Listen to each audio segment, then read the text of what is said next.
છે, આત્મનિર્ભરતાના દીપ પ્રગટાવવા છે.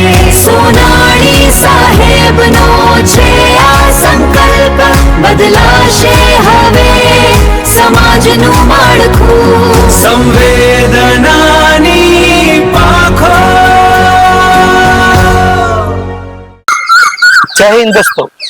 મિત્રો, આજે ભાવનગરની એક એવી પ્રતિષ્ઠિત સંસ્થા 120 વર્ષ જેનો ઇતિહાસ સુવર્ણકાળ સાથે સંકળાયેલો છે એવી એક સંસ્થા એટલે સનાતન ધર્મ હાઈસ્કૂલ, સનાતન ધર્મ વિવિધલક્ષી હાઈસ્કૂલના પટાંગણમાં આજે આપણે સૌ પધાર્યા છીએ.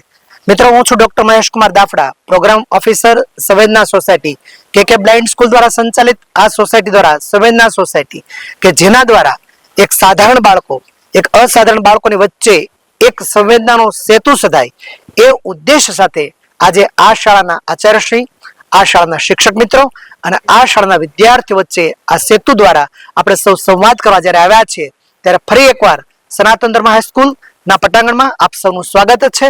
આવો આપણે મળીએ આ મિત્રોને. નમસ્કાર મિત્રો, મારું નામ પંકજ ડી ગોયલ છે.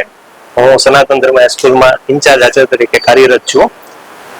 સૌપ્રથમ તો સમગ્ર સંવેદના સોસાયટી ટીમને હું આવકારું છું સંસ્થા વતી.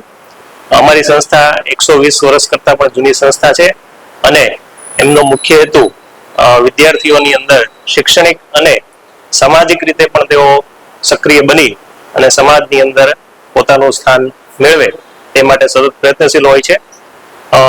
ખાસ કરી સંવેદના સોસાયટી વિશે જ્યારે એમની ટીમે મને એપ્રોચ કર્યો તો એમનો હેતુ ખૂબ જ સુંદર હતો.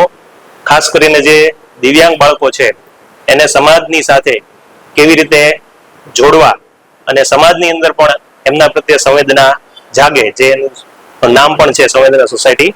તો ખૂબ જ સરસ એમની પ્રવૃત્તિ છે અને અમને ગમ્યું કે આવી રીતનું કાર્ય થતું હોય છે. ખાસ કરીને વિવિધ સ્પર્ધાઓ પણ તે લોકો યોજવાના છે.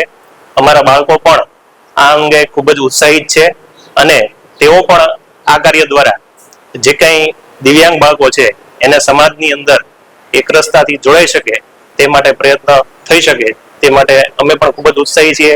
ફરીથી આ લોકોને ખૂબ જ હું ધન્યવાદ આપું છું અને આવકારું છું. આભાર. હું જ્યોત્સનાબેન ટીમ્બડિયા સનાતન ધર્મ હાઈસ્કૂલમાં છેલ્લા 20 વર્ષથી આ સેવા આપી રહી છું. આજે આપણે જોઈએ છીએ કે સમાજ અને શાળા વચ્ચે એક અનુબંધન હોય છે, એ આપણે જાણીએ છીએ. શાળામાં અનેકવિધ પ્રવૃત્તિઓ ચાલે છે, પણ તાજેતરમાં જે સંવેદના સોસાયટીની રચના કરવામાં આવી અને તે વિશે મને આચાર્ય સાહેબ દ્વારા વાકેફ કરવામાં આવ્યા સંવેદના સોસાયટી વિશેના એના હેતુ અને તેના કાર્યો વિશે જ્યારે મને વાકેફ કરવામાં આવી ત્યારે મને ખૂબ જ આનંદ થયો. શાળામાં અનેકવિધ પ્રવૃત્તિઓ ચાલે છે, પણ એના કરતા આ પ્રવૃત્તિ છે એ મને થોડી વિશેષ લાગી. વિદ્યાર્થીઓમાં શૈક્ષણિક વિકાસ થાય અને તેની સાથે સાથે જો સંવેદના, સહાનુભૂતિ એમાં ભળે તો વિદ્યાર્થી છે એક સારો નાગરિક બની શકે. અને સારા નાગરિક બનાવવા માટે જ કે આ સંવેદના સોસાયટી છે એક સેતુ બની રહે છે અને એ સેતુ થકી આપણે એક સમાજ જેને કહી શકાય કે સંવેદન સમાજની આપણે રચના કરી શકીએ અને એ માધ્યમ છે એ સંવેદના સોસાયટી દ્વારા બની શકશે અને સંવેદના સોસાયટી તેનું માધ્યમ બની શકશે. એટલે એ માટે આપણે એક સંવેદન સમાજને રચના માટે કે આપણે સૌ કટિબદ્ધ રહીએ અને કટિબદ્ધ બની અને આપણે આગળ વધી અને એ જ આપણો ધર્મ છે એમ માની અને આપણે એક સરસ મજાના એક સંવેદન સમાજની રચના કરીશું. ધન્યવાદ. નમસ્તે સર, મારું નામ કાંબળ જય છે. હું સનાતન ધર્મ હાઈસ્કૂલમાં અભ્યાસ કરું છું. અમારી શાળામાં સંવેદના સોસાયટી સંમતિની જે રચના કરવામાં આવેલી છે તેમાં શાળાના આચાર્ય શ્રી દ્વારા મારી જે પસંદગી કરવામાં આવેલી છે તેને હું આનંદથી અનુભવું છું.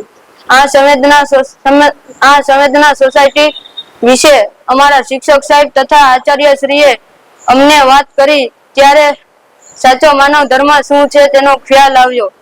સંવેદના સોસાયટી વિશે હું વિશેષ તો કશું જ કહી નહીં શકું, પરંતુ એટલું તો ચોક્કસ કહીશ કે આજે કે આવતીકાલે જે સ્થાન પર જઈશ ત્યારે હું દિવ્યાંગ, પ્રજ્ઞાચક્ષુ કે